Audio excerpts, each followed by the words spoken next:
Session घेण्यासाठी मी इथे आमंत्रित करते अस्मिता नेवे पवार यांना. आपण त्यांचं पण टाळ्यांच्या कडकडाटात स्वागत करूया.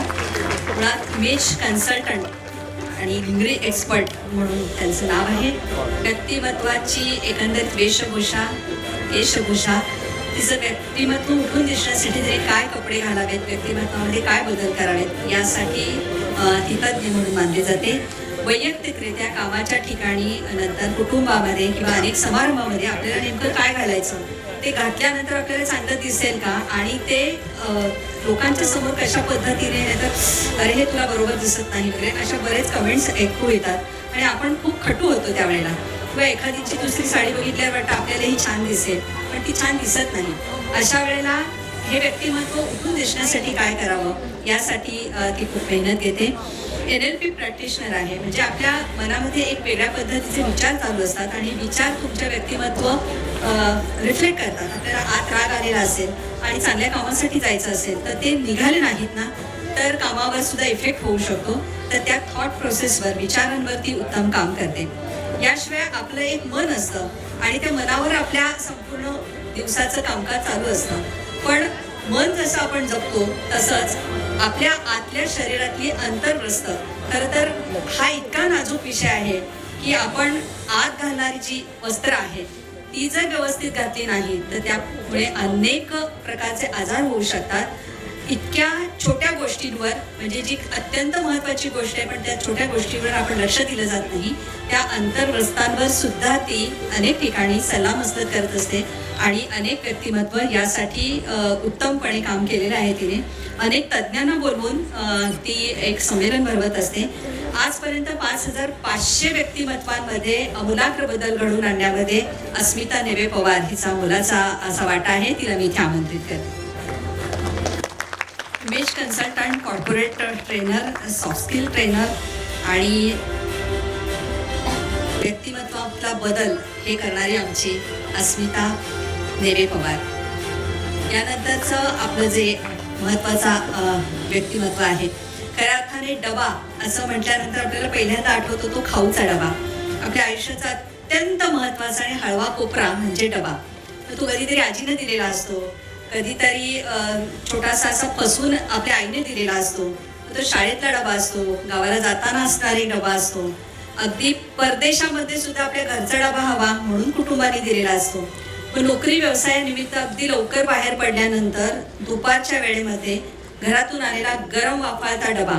पण ही जी सगळी प्रोसेस आहे, कधी बंद असतं, कधी ऊन वारा पाऊस, कधी अचानक रेल्वेचा संप होतो, बसेस बंद पडतात, पण तरी सुद्धा वेळेवर पोचणारा जो डबा आहे तो कसा काय, तर याचं सगळ्यात महत्त्वाचं गणित जे आहे तो म्हणजे मुंबईचा डबेवाला. हे मॅनेजमेंट कसं काय आहे, तर परदेशात सुद्धा या मॅनेजमेंट विषयी अत्यंत आश्चर्य व्यक्त केलं गेलेलं आहे. कुठल्याही विद्यापीठामध्ये, कुठल्याही कॉलेजमध्ये याचं प्रशिक्षण दिलं जात नाही, तरी सुद्धा हे डबेवाल्यांचं व्यवस्थापन कौशल्य संपूर्ण विश्वामध्ये याला सलाम ठोकला जातो. मुंबईचा डबेवाला. आपण जोरदार टाळ्यांनी स्वागत करूया डबेवाल्यांचे प्रतिनिधित्व करणारे विलास शिंदे यांचं.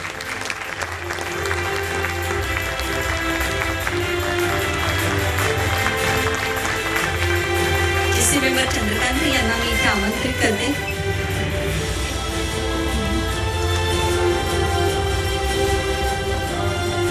आपण विलास शिंदे यांचं इथे स्वागत करूया.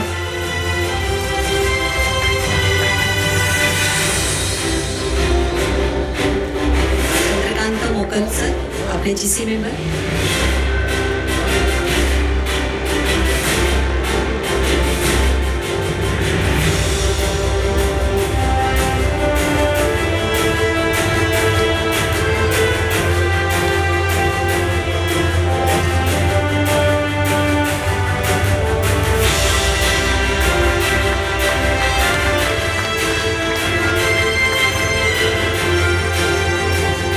यानंतरची सगळी सूत्र अस्मिता नेवे पवार यांच्याकडे.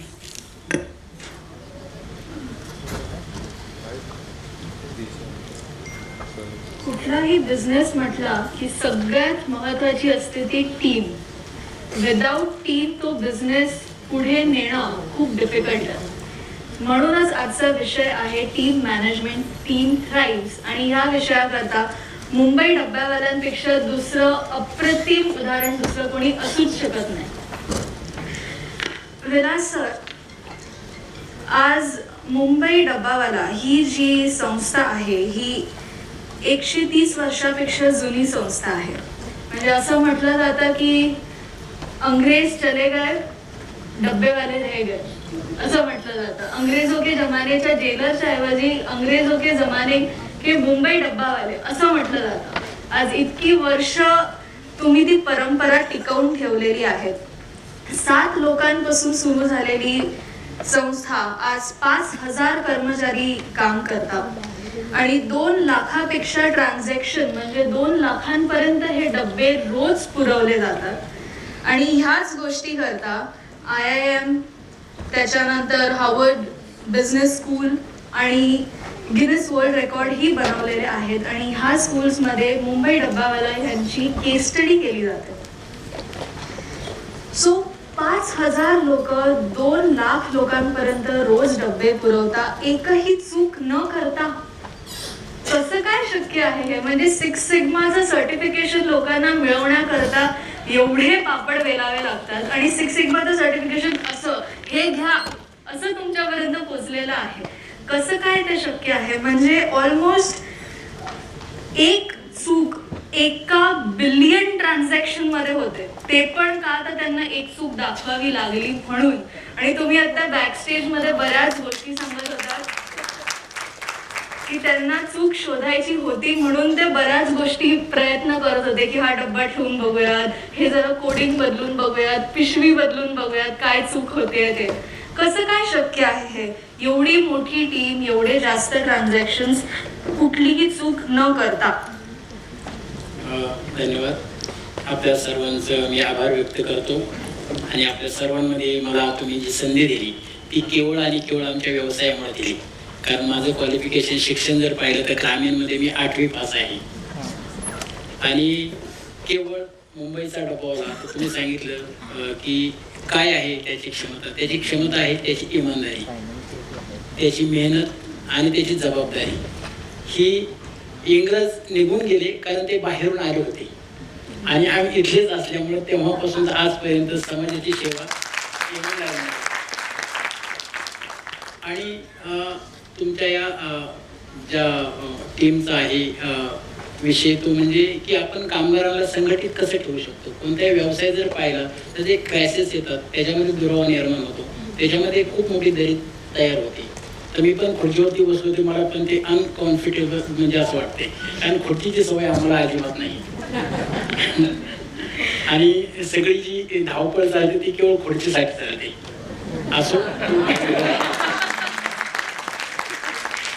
तर व्यवसाय कोणताही असू द्या, त्या व्यवसायामध्ये जोपर्यंत तुम्ही स्वतःला झोकून देणार नाही, त्या व्यवसायामध्ये तुम्ही तुमचं 100% जेवढं तुमच्याकडे कॅपॅसिटी आहे ती 100% तुम्ही कसाला लावणार नाही, तोपर्यंत त्या व्यवसायाचं यश तुमच्या पदरात कधीच पडत नाही.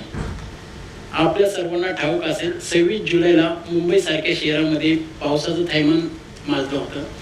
दुपारच्या वेळेला 1:30 ते 2च्या वेळेला टोटल मुंबईच्या ट्रेन ठप्प झाल्या होत्या आणि मुंबईचा डब्बावाला हा मुंबईच्या वेगवेगळ्या ठिकाणी अडकलेला होता.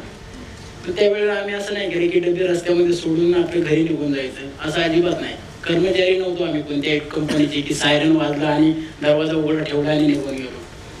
ज्यावेळेला अशी स्थिती निर्माण होते ना त्यावेळेला त्या कंपनीचं यश, त्या कामगाराचं किंवा त्या मालकाचं यश संपादन होत नाही. आम्ही ते डबे त्यावेळेला सुद्धा ज्यावेळेला आम्ही 6 वाजता डबे पोहोचवतो, खाली डबे 5 ते 6 वाजता, पण त्यावेळेला आम्ही 8 वाजता पोहोचवलं. त्या घरातली लोक आम्हाला बोलू लागले की तुम्हाला काय वेळ लागले काय, किती पाऊस आहे, आमच्या लिफ्ट सुद्धा बंद आहेत. कारण त्यावेळेला खाली ग्राउंड फ्लोअरला पाणी होतं. तर डब्यावर फ्लोअर चढून ते डबे दिले, पण आम्ही तो डबा पोहोचवला. आमचं जे लक्ष असतं ना ताई, आपल्या सर्वांना आमचं लक्ष असतं की आम्हाला तिथपर्यंत पोहोचायचे. मधल्या कोणत्याही गोष्टीकडे आम्ही लक्ष देत नाही. जसं अर्जुनाला सांगितले की तुला फक्त त्या पोपटाचा डोळा दिसला पाहिजे, बाकीची झाडं झुडपं ते बाकीच्यांना सगळं दिसतं ना, त्याच्यामुळे त्यांना ते लक्ष दिसत नाही. तर आणि आपण सांगितल्याप्रमाणे बाकीचे आम्हाला ते IFS काय एक कंपनीचं एक येतं व्यवसायावाल्या, तर काही लोक देऊन सुद्धा त्यांना भेटत नाही. बरोबर. आम्ही काही देत नाही, आम्ही काम करतो, आम्हाला ते घेऊन येतात की हे याच्यात तुम्ही योग्यतेत आहात. आणि आताच्या जगामध्ये लोकांना म्हणजे क्वालिटीपेक्षा क्वांटिटीवरती लोकांचा जास्त भर आहे की आणि प्रत्येकाच्या मनामध्ये की मी क्वांटिटी कशी तयार करेन, मी वेगवान तिथपर्यंत कसा पोहोचेल. पण तुमच्याकडे केवळ क्वांटिटी असेल आणि क्वालिटी जर नसेल तर तुम्ही तिथपर्यंत जाऊनही सुद्धा तुमचा काही उपयोग होत नाही. कारण आपणही पाहतो की चायनाचा माल आज भरपूर बाजारात मिळतो, पण लोक ते पाहिल्यानंतर घेत नाही. तर वेळेनुसार चाललंही पाहिजे. असंही नाही की डब्बावाला मॅनेजमेंट हा वेळेसाठी खूप निष्ठा आहे, तत्पर आहे. आणि बिझनेसमध्ये आम्ही आमचा मुकादम जरी असेल, आमचे अध्यक्ष प्रेसिडेंट जरी असेल आणि सामान्य कामगार जरी असेल, तर त्याच्यामध्ये आम्ही कोणत्याही प्रकारची म्हणजे वेगळी अशी नियमावली नाही. दुसऱ्या कंपनीमध्ये कामगारांसाठी किंवा त्यांच्या मालकांसाठी वेगळा नियम असेल, पण 1890 पासून आमचा जो नियम आहे मुकादमासाठी तोच नियम आहे, आमच्या अध्यक्षांसाठी तोच नियम आहे आणि सामान्य कामगारासाठी तोच नियम आहे. त्याच्यामुळं आम्हाला सगळेजण एक वाटतात. आणि जर मुकादमाने टोपी घातली नाही तर त्यालाही 100 रुपये दंड आहे आणि कामगाराने टोपी नाही घातली त्यालाही 100 रुपये दंड आहे. म्हणजे तो मुकादम आहे म्हणून त्याला सोडून द्यायचा असं चालत नाही. असं जर चाललं तर मग आमचे जे नियम आहेत ते नियम तुटणार आणि आमचाही व्यवसाय भविष्यामध्ये पुढे तुटला जातो. म्हणजे कोणताही व्यवसाय असू दे, त्याचे जे नियम आहेत ते नियम जर तुम्ही तंतोतंत पाळले तर तो व्यवसाय आता नाही पण भविष्यामध्ये सक्सेस या ठिकाणी पोहोचल्याशिवाय राहत नाही.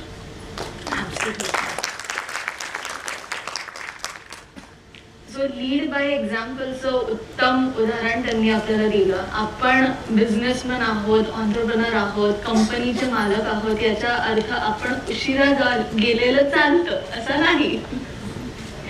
सो जे नियम प्रत्येकाला आहेत तेच नियम सगळ्यांना लागू आहेत, इररिस्पेक्टिव्ह ऑफ ते कुठल्या डेझिग्नेशनवर आहेत. सुपर. आणि अजून एक उत्तम उदाहरण तुम्ही दिलं. फोकस इज व्हेरी इम्पॉर्टंट आणि तोच गोल, तोच फोकस कंपनीतल्या प्रत्येक व्यक्तीला दिसणं इज एक्स्ट्रीमली इम्पॉर्टंट. सर, मुंबईचा डब्बेवाला हे टाइम मॅनेजमेंटचं उत्तम उदाहरण आहे. एकच डब्बा वेगवेगळी लोक हाताळतात रोज आणि त्याच वेळेस बरोबर तो डब्बा पोचतो, कधीही उशीर होत नाही. हे कसं काय तुम्ही मॅनेज करता? ह्याच्याकरता तुम्ही काही सिस्टीम प्रोसेस फॉलो करता का? कुठल्या प्रकारचं ट्रेनिंग तुम्ही देता का? आमच्याकडे येणारा प्रत्येक जो नवीन आहे डब्यावर काम करणार त्याला 7 दिवसाचे ट्रेनिंग असतं. सोमवार ते शनिवारपर्यंत आम्ही ट्रेनिंग देतो आणि सोमवारच्या दिवशी त्याला पुढे पाठवतो आणि त्याच्या पाठीमागून मुकादम असतो. आम्ही कोणती गोष्ट अशी असते की ती आम्ही कुणाच्या भरोश्यावरती सोडत नाही. म्हणून तर 6 सिग्मावाल्यांनी आमच्याकडे प्रयत्न केला मुंबईमध्ये वेगवेगळ्या ठिकाणी नरिमन पॉईंट, चर्चगेट, अंधेरी, दादर या ठिकाणी डबे सोडून पाहिले की आपला डबा हा जातोय का, हे लोक घेऊन जातात का. पण 15 मिनिटामध्ये आमचे ट्रेन आल्यानंतर 15 मिनिटामध्ये सगळे डबे निघून जायचे, त्यांचा डबा राहायचा. त्याची जी स्ट्रेंथ आहे, ती आमची जी व्यवसाय करण्याची जी पद्धत आहे. मग आम्ही शाळा तर कमी शिकलो, आमच्याकडे डबेवाले कमीत कमी 2री 3री शिकलेली तुम्हाला 80% दिसते.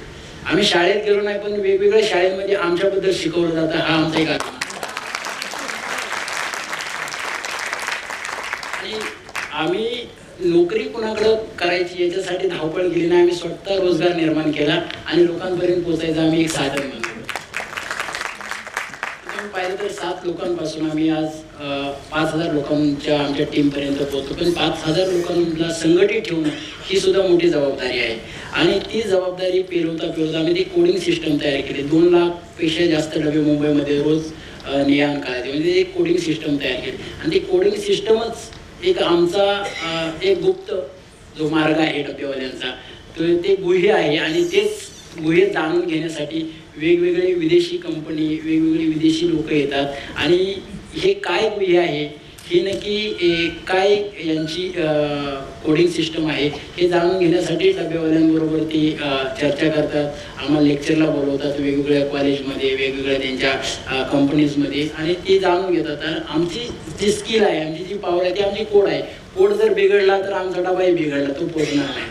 ते आमचं सगळं चालतं ते केवळ आणि केवळ कोडिंगवरती. तुमचं नावही नाही, तुमच्या ऑफिसचं नाव नाही, घरचं नाव नाही, कशाचं नाव नसणार. ते कोडिंगवरती तुमचा डबा 4 मुलांच्या हातातून जरी आला तरी तो तुम्हालाच पोचणार. तुमचा डबा दुसरा कोणालाही पोहोचणार नाही. कधी कधी असंही होतं की ज्याचा डबा खायचा आहे त्याला तो ओळखत नाही म्हणून तो डबा तसाच राहतो. पण आमची चूक नसते.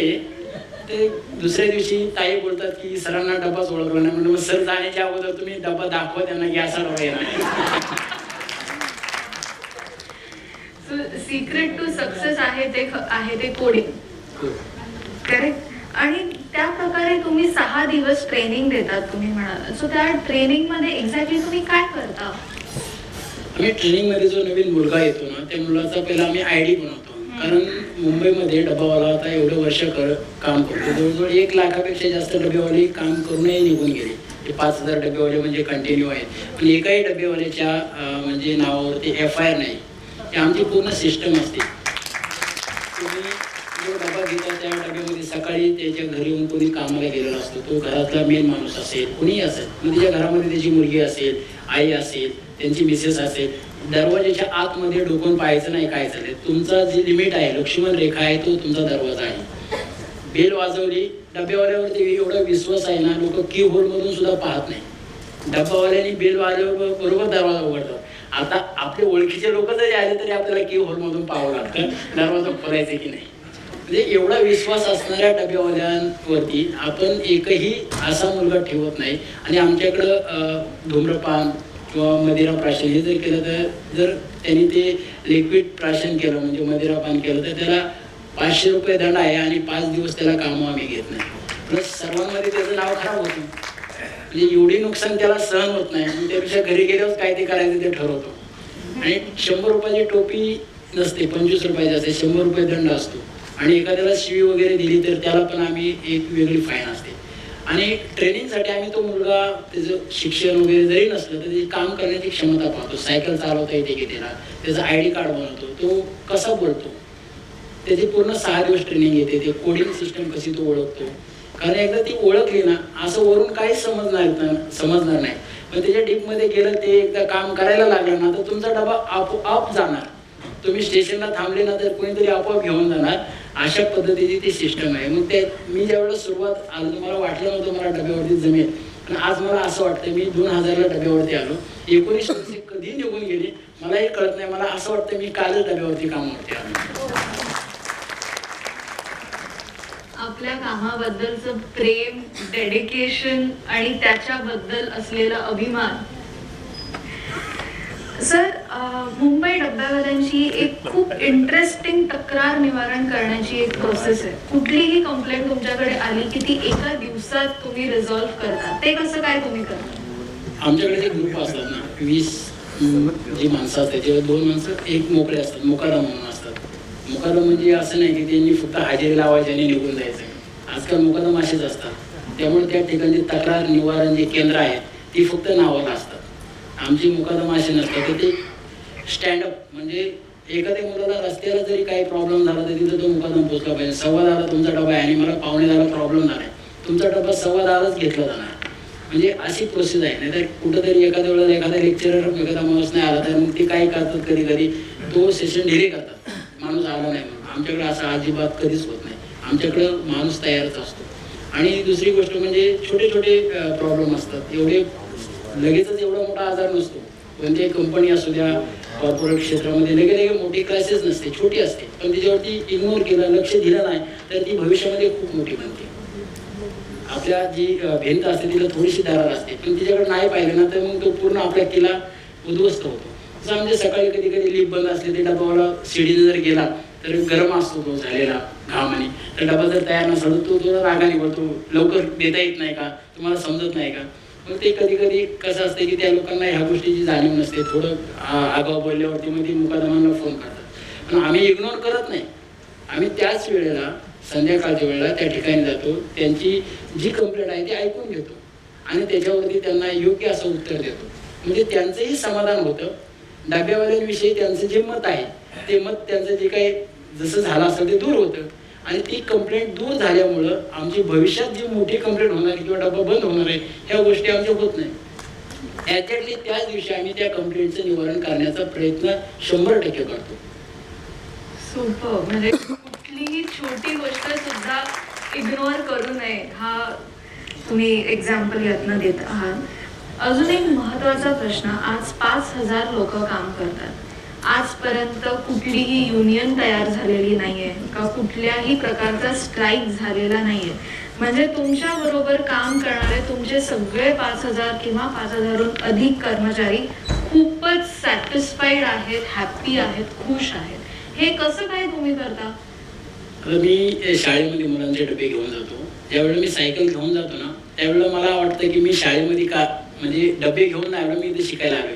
म्हणजे ते हॅपीनेस जो असतो माणसाचा, एक घंटी वाजवल्यावरती ती 15-20 मुलं आपल्यासोबत येतात आणि स्माईल देतात, त्यांचे डबे आपण खोलून देतो. मला वाटत नाही कोणत्याही बिझनेसमध्ये पैसा भरपूर भेटतो, पण एवढे हॅपीनेस, एवढा आनंद कुठं भेटत असेल. ज्यावेळेला आम्ही एखाद्या ऑफिसमध्ये जातो, ती वाट पाहतात आमची की डबेवाला येतोय. डबाही त्यांचाच असतो, ते आम्हाला पगारही तेच देतात. पण जो आनंद असतो त्यांच्या चेहऱ्यावरती, अरे वा डबेवाला आला, मी तुझीच वाट पाहत होतो. म्हणजे आमची वाट पाहणारे लोक तेव्हापासून आहेत बरं का.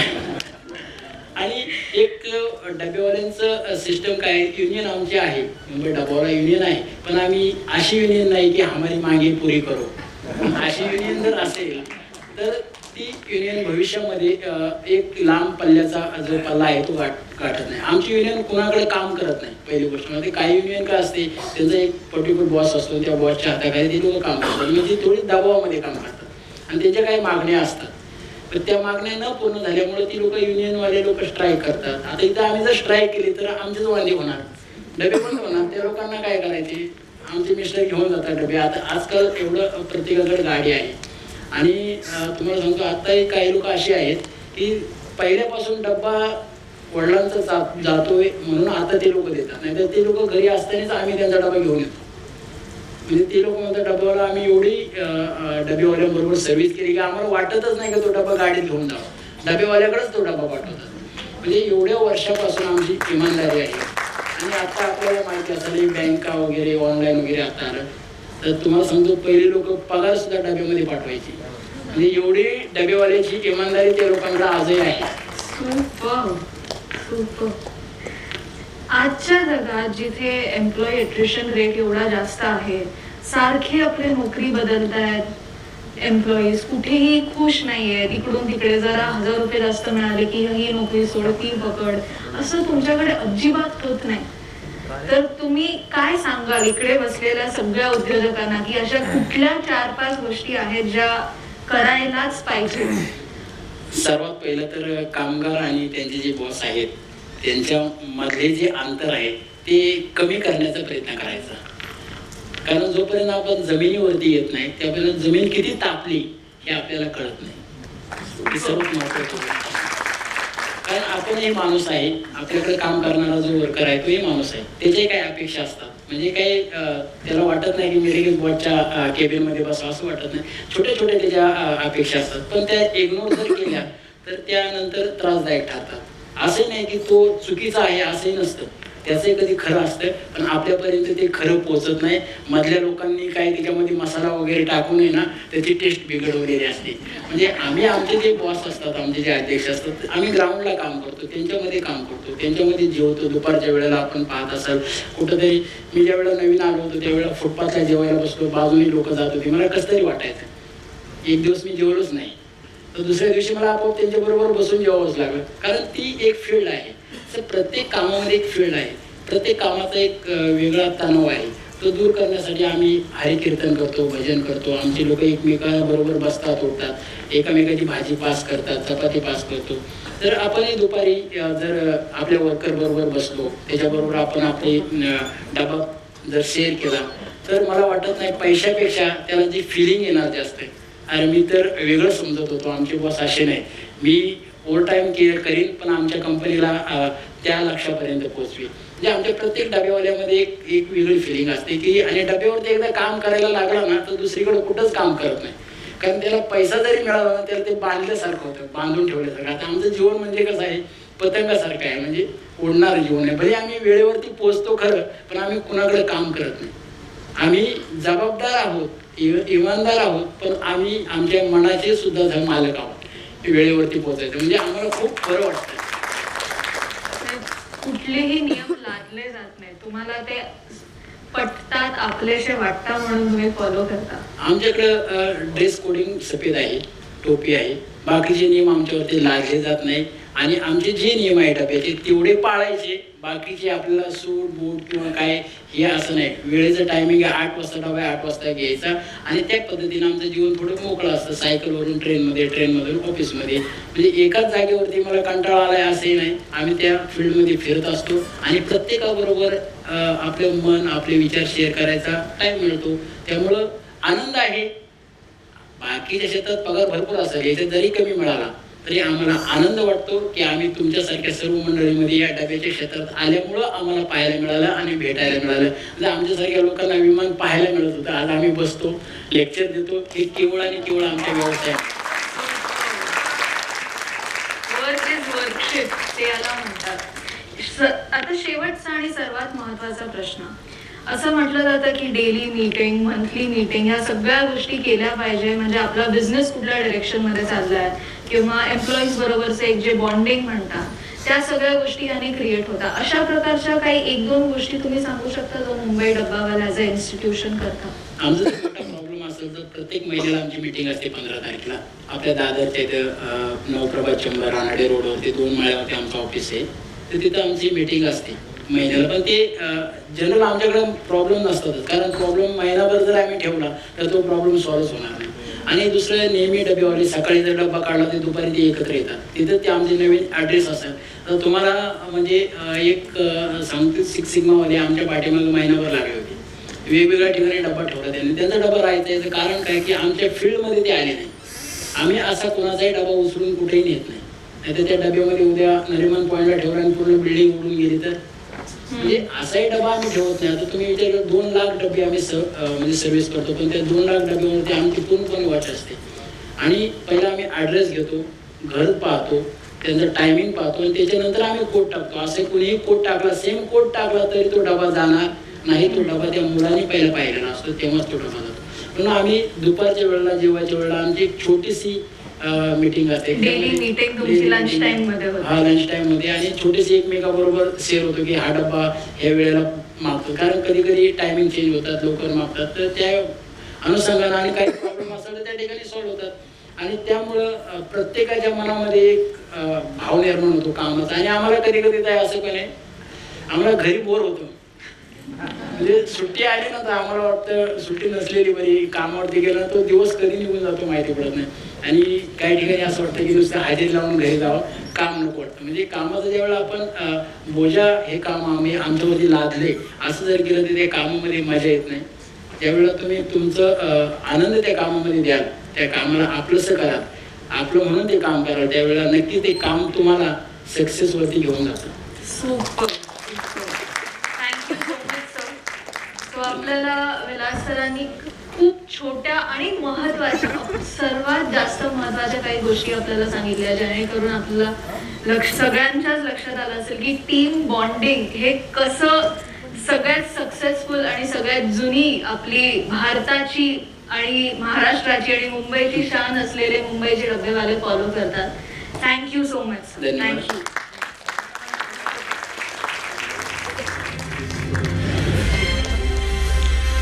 शिंदे सर, तुम्हाला एक प्रश्न आहे बरं का, फोटो झाल्यावर. हो, चालेल.